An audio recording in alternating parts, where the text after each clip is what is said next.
অহনা বুক ধুকপুক করতে করতে করিডোরের অন্ধকার থেকে বের হওয়ার চেষ্টা করল। বাইরে মেঘে ঢেকে থাকা চাঁদের আলোয় কলেজ প্রাঙ্গণটা অদ্ভুত ভয়ঙ্কর লাগছিল। বাতাসে ভেসে আসছিল ভেজা মাটির গন্ধ, কিন্তু তার সঙ্গে যেন মিশেছিল অজানা এক আতঙ্ক। হঠাৎ পেছনে পায়ের শব্দ।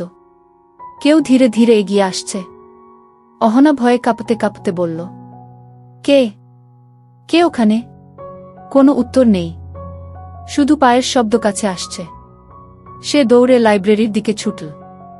দরজা ঠেলে ভেতরে ঢুকেই দেখল টেবিলের উপর ছড়িয়ে আছে কিছু পুরনো ফাইল, আর তার উপরে লাল কালিতে লেখা, তুমি যদি বাঁচতে চাও সত্যিটা কাউকে বলো না গি। অহনা ফাইলগুলো উল্টে দেখতে গিয়েই বুঝল এগুলো কলেজের পুরনো রেকর্ড। আর একটাই স্পষ্ট ছবি, অনন্ত স্যারের সঙ্গে এক মেয়ে দাঁড়িয়ে আছে, যার চেহারা একেবারে অহনার মতো। তখনই হঠাৎ আলো নিভে গেল। দরজা ধীরে ধীরে বন্ধ হয়ে গেল ভেতর থেকে। অন্ধকারে কণ্ঠস্বর, তুমি আমাদের খুঁজে পেয়েছ, এখন তুমি বেরোতে পারবে না গি। অহনা চিৎকার করতেই ফাইলের ভেতর থেকে উড়ে এল একটা ছোট্ট কাগজ। আজ রাতেই সব শেষ হবে। অহনা সিঁড়ি দিয়ে উপরে উঠছিল ক্লাসরুমের দিকে। হঠাৎ মনে হলো কে যেন পিছন থেকে তার ওড়না হালকা টান দিল। চমকে পেছনে তাকাতেই অবাক হয়ে গেল অহনা। দাঁড়িয়ে আছে অনন্ত স্যার, কলেজের সবচেয়ে রাগী এবং স্টাইলিশ শিক্ষক। অনন্ত স্যার গম্ভীর মুখে বললেন, অহনা, এত দেরি করে আসছো কেন? ক্লাস শুরু হয়ে গেছে গু। অহনা কাঁপা গলায় বলল, স্যার, আমি ট্রাফিকে আটকে গিয়েছিলাম গু।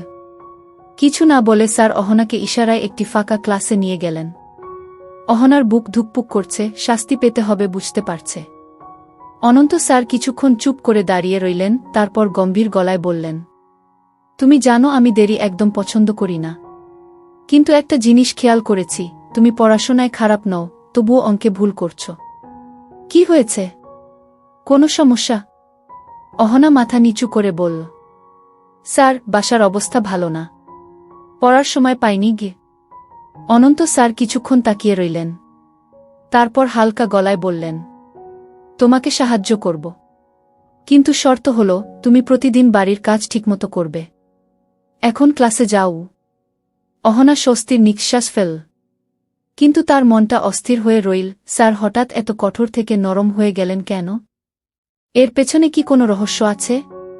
ক্লাসে গিয়ে অহনা দেখে স্যার দূর থেকে মুচকি হাসছেন, অথচ এই স্যারের হাসি খুব কম দেখা যায়। অহনার মনে কেবল একটি প্রশ্ন, স্যার আমার প্রতি এত নজর দিচ্ছেন কেন? এর পিছনে কি কারণ লুকিয়ে আছে? 3 দিন ধরে অহনা কলেজে যায়নি। হাত পায়ের ব্যথা একদিকে আর মন খারাপ অন্যদিকে। মনে হচ্ছিল, স্যার আমাকে এত কড়া শাস্তি দিলেন কেন? ওনার চোখে এত রাগ কেন? 3য় দিন অহনা সাহস করে কলেজে ফিরল। ক্লাসরুমে ঢুকে চমকে উঠল। অনন্ত স্যারের ডান হাতে সাদা ব্যান্ডেজ, তার উপরে শুকনো রক্তের দাগ। অহনা ধীরে ধীরে পাশের মেয়েটির দিকে ঝুঁকে ফিসফিসিয়ে জিজ্ঞেস করল, এই শুনো, স্যারের হাতে কি হয়েছে? মেয়েটি নিঃশ্বাস ফেলে বলল, কেউ জানে না। স্যার বলেন এমনি কেটে গেছে, কিন্তু দাগ দেখে মনে হচ্ছে গভীর কিছু গু। অহনার বুকটা কেঁপে উঠল। স্যারের মতো কঠিন মানুষ কি নিজের কষ্ট লুকোতে পারে? তবে আসল ব্যাপার কি? ক্লাসে পড়া শুরু হলো, কিন্তু অনন্ত স্যারের গলায় আজ এক অদ্ভুত ক্লান্তি। স্বাভাবিক রাগী ভাবটা নেই। অহনা লক্ষ্য করল মাঝে মাঝে স্যার ব্যথায় হাতটা হালকা চেপে ধরছেন। হঠাৎ অনন্ত স্যার বললেন, অহনা, বোর্ডে এসে আজকের সমাধানটা করক। অহনা কাপা হাতে মার্কার নীল। বোর্ডে অঙ্ক করতে করতে তার চোখ বারবার চলে যাচ্ছিল স্যারের হাতে। রক্তের দাগ যেন অনেক কিছু লুকিয়ে আছে। মনোযোগ দাও। স্যারের কণ্ঠে কঠোরতা ফিরল। অহনা চমকে উঠল। সমাধান শেষ করে বেঞ্চে বসল, কিন্তু মনটা কাঁপছে। ক্লাস শেষে সবাই বেরিয়ে গেল। অনন্ত স্যার হঠাৎ অহনাকে ডাকলেন, তুমি থেকে যাও, তোমার সাথে কিছু কথা আছে গি। অহনার বুকের ভেতর ধুকপুকানি আরও বেড়ে গেল। কেন ডাকলেন? আবার কি বকবেন? নাকি আরও শাস্তি? ফাঁকা ক্লাসরুম, বাতাসের শব্দ যেন অদ্ভুত নিস্তব্ধতা তৈরি করেছে। অনন্ত স্যার জানালার বাইরে তাকিয়ে গম্ভীর গলায় বললেন, তুমি কি জানতে চাও না আমার হাতে কি হয়েছে? অহনা চুপ। মনে হলো স্যার তার মনের ভেতরটা পড়ে ফেলেছেন। স্যার, ও অহনা ফিসফিসিয়ে বলল। অনন্ত ধীরে ধীরে তার দিকে ফিরলেন, চোখে ক্লান্তি আর চাপা কষ্ট। যা দেখছ তার চেয়েও ভয়ঙ্কর কিছু আছে আমার জীবনে। জানতে চাও? অহনার নিঃশ্বাস আটকে গেল। মনে হল এক অজানা রহস্যের দরজা খুলে যাচ্ছে তার সামনে। ঠিক তখনই বাইরে থেকে কারো পায়ের শব্দ। অনন্ত স্যার চমকে উঠে জানালার পর্দা সরালেন। দূর থেকে দেখা গেল কয়েকজন অচেনা মানুষ কলেজের মাঠে দাঁড়িয়ে অনন্তের দিকে তাকিয়ে আছে। স্যার ফিসফিসিয়ে বললেন, তারা এসেছে আমার জন্য। অহনা, তুমি কাউকে কিছু বলবে না, না হলে বিপদ হবে। অহনার চোখ বিস্ময়ে বড় হয়ে গেল। তারা কারা? স্যার কি জটিলতার মধ্যে আছেন? ফাঁকা ক্লাসরুমে অনন্ত স্যারের শেষ কথাগুলো অহনার মাথায় ঝড় তুলল। তারা এসেছে আমার জন্য। কাউকে কিছু বলবে না, না হলে বিপদ হবে। অহনা কিছু বলার আগেই স্যার তাড়াহুড়া করে দরজা খুলে বেরিয়ে গেলেন। বাইরে পা রাখতেই অহনা দেখতে পেল মাঠের পাশে 3 জন অচেনা মানুষ দাঁড়িয়ে আছে, চোখে অদ্ভুত দৃষ্টি, যেন কাউকে খুঁজছে। স্যার সোজা তাদের পাশ দিয়ে হেঁটে গেলেন, কিন্তু তারা স্যারের দিকে তাকিয়ে রইল, যেন কিছু বলতে চাইছে। অহনার গা শিউরে উঠল। এরা কারা? স্যারের সাথে এদের সম্পর্ক কি? পরের দিন সকাল, অহনা কলেজের লাইব্রেরিতে একা বসে অঙ্ক কষছিল। হঠাৎ পাশের টেবিলে একটি ছোট কাগজ পড়ে থাকতে দেখল। তাতে অদ্ভুত কয়েকটি লাইন লেখা। যাকে তুমি বিশ্বাস করছো সে আসলে সত্যি নয়, সাবধান। অহনার হাত ঠান্ডা হয়ে গেল। কে এই চিরকুট রেখে গেল? স্যার, নাকি ওই 3 জন অচেনা মানুষ? ঠিক তখন অনন্ত স্যার লাইব্রেরিতে ঢুকলেন। স্বাভাবিক মুখে বললেন, অহনা, কালকে তোমাকে ভয় পাইয়ে ফেলেছি, কিন্তু তুমি যেভাবে মনোযোগ দিয়ে পড়ছ, ভালো লাগল। অহনা উত্তর দিল না, চিরকুটটা মুঠো করে লুকিয়ে ফেল। বিকেলে ক্লাস শেষ হলে অহনা কলেজের পেছনের বাগানের দিকে গেল, কারণ কাগজে আরও একটি লাইন ছিল। সত্য জানতে চাইলে বাগানের পুরনো শেডে এসো। অন্ধকার শেডের দরজাটা কড়মট করে খুলতেই অহনা দেখল ভেতরে এক অচেনা মানুষ দাঁড়িয়ে, মুখ আড়াল করা। সে ফিসফিসিয়ে বলল, তুমি অহনা? ওনার কাছাকাছি এসো না। উনি যাকে বলে শিক্ষক সেটা এক অভিনয় মাত্র। ওনার অতীত জানলে তোমার পৃথিবী কেঁপে উঠবে। অহনা চমকে গেল, কিন্তু তখনই পেছন থেকে আরেকটি কণ্ঠস্বর, গভীর, রাগী। এখানে কি করছো অহনা? ঘুরে দাঁড়াতেই দেখে অনন্ত স্যার। অনন্ত স্যারের রাগী কণ্ঠে পেছন থেকে ডাকা মাত্র অহনা কেঁপে উঠল। ফাঁকা শেডের ভেতরে দাঁড়িয়ে থাকা অচেনা মানুষটা মুহূর্তে অদৃশ্য হয়ে গেল, যেন কোথাও লুকিয়ে পড়েছে। অনন্ত স্যার ধীরে ধীরে এগিয়ে এলেন। এখানে কি করছো?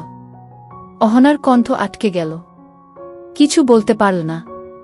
স্যার হঠাৎ চারপাশে তাকালেন, যেন কাউকে খুঁজছেন। তারপর নিচু গলায় বললেন, কেউ তোমার সাথে কথা বলেছিল? অহনা মাথা নাড়ল, কিন্তু মনের ভেতর ভয় আর প্রশ্নের ঝড়। স্যার কি সব জানেন, নাকি তিনি এই রহস্যের মূল চরিত্র? স্যার বললেন, তুমি যা দেখেছ, যা শুনেছ, সব ভুলে যাও। এই জায়গা আর কখনো আসবে না, না হলে বিপদ তোমার উপরও নেমে আসবে। অহনার বুক ধুকপুক করছে। স্যার, সত্যি কি? আপনি কি লুকাচ্ছেন? অনন্ত কিছু বললেন না, বরং দরজা খুলে বাইরে বেরিয়ে গেলেন। অহনা অসহায়ভাবে দাঁড়িয়ে রইল।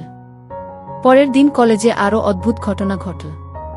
অনন্ত স্যারের গাড়ির কাছে লাল কালিতে লেখা, সময় শেষ, সত্য প্রকাশ করক।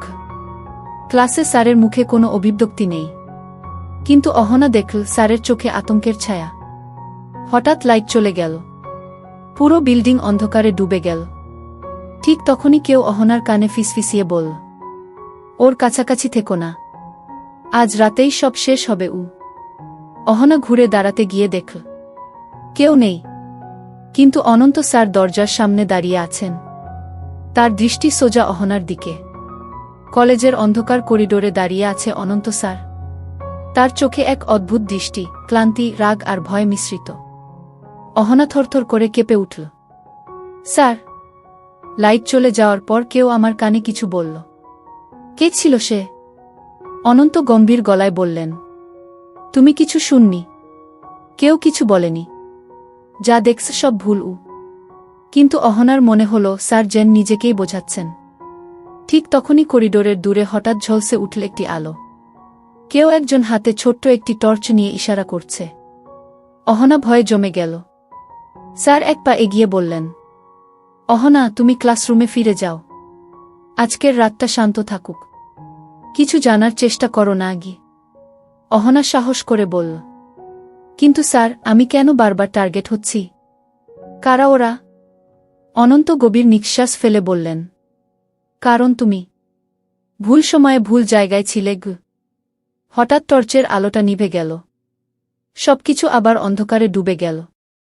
মুহূর্তের মধ্যে স্যারও কোথায় জেন মিলিয়ে গেলেন। অহনা একা দাঁড়িয়ে রইল, কিন্তু মনে হলো কেউ পেছন থেকে তাকিয়ে আছে। তারপর শোনা গেল ধীর, শীতল কণ্ঠস্বর, আগামীকাল সব জানা যাবে, কিন্তু তার আগে কেউ মরবে। অহনার বুক কেঁপে উঠল। কে মরবে? স্যার নাকি সে নিজে? অহনা বুক ধুকপুক করতে করতে করিডোরের অন্ধকার থেকে বের হওয়ার চেষ্টা করল। বাইরে মেঘে ঢেকে থাকা চাঁদের আলোয় কলেজ প্রাঙ্গণটা অদ্ভুত ভয়ঙ্কর লাগছিল। বাতাসে ভেসে আসছিল ভেজা মাটির গন্ধ, কিন্তু তার সঙ্গে যেন মিশেছিল অজানা এক আতঙ্ক।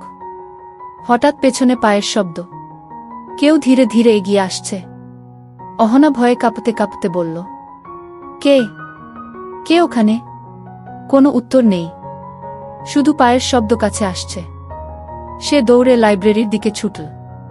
দরজা ঠেলে ভেতরে ঢুকেই দেখল টেবিলের উপর ছড়িয়ে আছে কিছু পুরনো ফাইল, আর তার উপরে লাল কালিতে লেখা, তুমি যদি বাঁচতে চাও সত্যিটা কাউকে বলো না।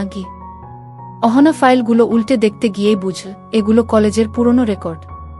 আর একটাই স্পষ্ট ছবি, অনন্ত স্যারের সঙ্গে এক মেয়ে দাঁড়িয়ে আছে, যার চেহারা একেবারে অহনার মতো। তখনই হঠাৎ আলো নিভে গেল। দরজা ধীরে ধীরে বন্ধ হয়ে গেল ভেতর থেকে। অন্ধকারে কণ্ঠস্বর, তুমি আমাদের খুঁজে পেয়েছ, এখন তুমি বেরোতে পারবে না। অহনা চিৎকার করতেই ফাইলের ভেতর থেকে উড়ে এল একটা ছোট্ট কাগজ। আজ রাতেই সব শেষ হবে।